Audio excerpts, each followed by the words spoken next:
आत्महत्या महापाप है।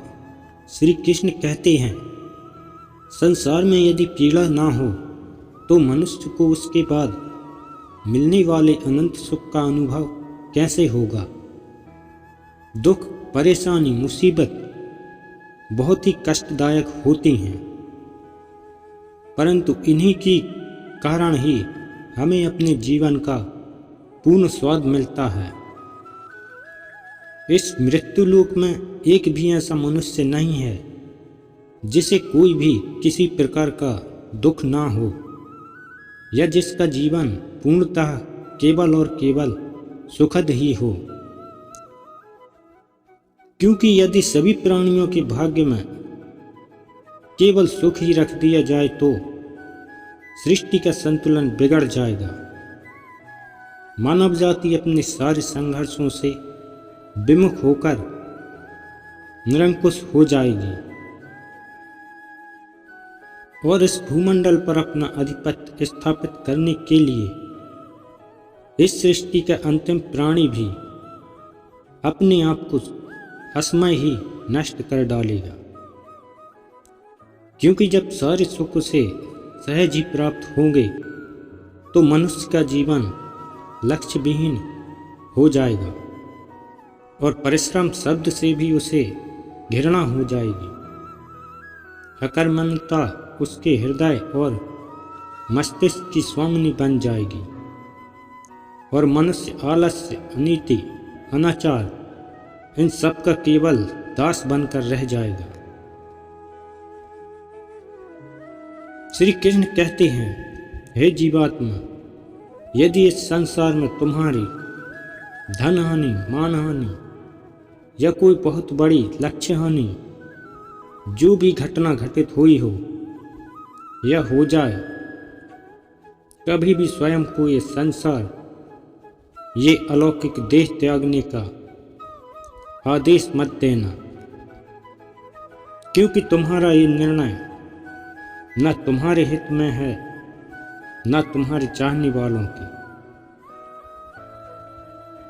ये कुकृत्य तुम्हारी एक कण के बराबर भी जो प्रतिष्ठा होगी ना, उसे भी धूमिल कर देगा और तुम्हारे पीछे अपयश ही अपयश छोड़ जाएगा, जिसे लोग कुछ समय याद रखेंगे फिर भूल जाएंगे। क्योंकि सत्कर्म चर्चा का विषय होते हैं और कुकर्मों को तो कभी कभार याद किया जाता है। मुझे ज्ञात है तुम्हारा दुख तुम्हारे लिए कितना असहनीय है, परंतु क्या दुख से दूर भागने से मुक्ति मिल जाएगी? क्या तुम्हारे साथ तुम्हारा दुख भी नष्ट हो जाएगा? कदापि नहीं।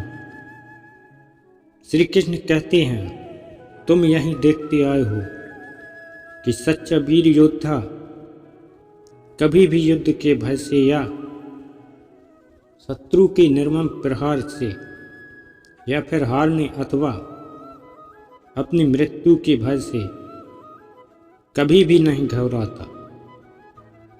चाहे उसे ज्ञात भी हो कि युद्ध में अगर परास्त हुआ तो उसे बड़ी निर्दयता से मार दिया जाएगा, लेकिन उसका मन ये कभी नहीं सोचता कि अगर मैं स्वयं ही अपने आप को समाप्त कर लूं तो इन सारी पीड़ाओं, यातनाओं से बच जाऊंगा। क्योंकि उसका धर्म उसे ऐसा करने की अनुमति नहीं देता। क्योंकि वो जानता है कि अगर रण क्षेत्र में अगर मैं मारा जाता हूं तो सभी की भांति मुझे भी वीर गति प्राप्त होगी और आने वाले समय में मेरा नाम भी वीरोचित सम्मान से लिया जाएगा। जहाँ भी साहस और पराक्रम की व्याख्या होगी वहाँ मेरा उदाहरण दिया जाएगा। मैं अपनी आयु से भी अधिक समय तक लोगों की भावना और विचारों में जीवित रहूंगा। इसके विपरीत आत्महत्या करने से वो अपकीर्ति और बुलांछन मिलेगा जिसे निशरीर आत्मा भी कभी स्वीकार नहीं कर पाएगी। श्री कृष्ण कहते हैं, मैंने ही इस सृष्टि का और सभी प्राणियों का और सबसे श्रेष्ठ मानव जाति का सृजन किया है। क्या मुझे दुख नहीं होता होगा जब मेरे द्वारा सृजित किया हुआ मनुष्य सांसारिक दुखों में पड़कर अपने अंदर की शक्ति, अपने आत्मबल को भूलकर स्वयं ये संसार त्याग देता है।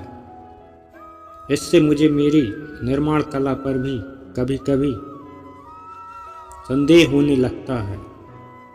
मुझे यह मानने के लिए विवश होना पड़ता है कि शायद मेरे हाथों से कोई त्रुटि हो गई। तुम स्वयं ही उत्तर दो। तुम किसी वस्तु को भी यदि सप्रेम और लगन से निर्मित करते हो तो उस वस्तु से तुम्हारा हृदय का प्रेम और लगाव स्वतः ही जुड़ जाते हैं। वो वस्तु रूप आकार में कैसी भी हो, तुम्हें बहुत प्रिय होती है, क्योंकि उसे तुम अपना मानते हो। और यदि वो वस्तु स्वयं ही टूट जाए तो तुम्हारे हृदय की क्या दशा होगी। यही मेरी दशा होती है। मैंने मनुष्य के लिए ही इस सृष्टि का निर्माण किया है, न कि सृष्टि के लिए मनुष्य का। फिर ये कैसी विडंबना है कि मनुष्य अपना कर्तव्य निर्वाह न करते हुए सब कुछ त्यागने का कुंठित विचार मन में बना लेता है। वो ये क्यों नहीं सोचता कि प्रकृति के होने वाले इन सारे क्रियाकलापों में उसकी भी भागीदारी महत्वपूर्ण है। उसका इस विश्व संचालन में सहयोग अतुलनीय है। उसे अपने धैर्य और पराक्रम से ही इस जीवन संग्राम में विजयी होना होगा, तभी उसका जन्म इस धरा पर सार्थक होगा।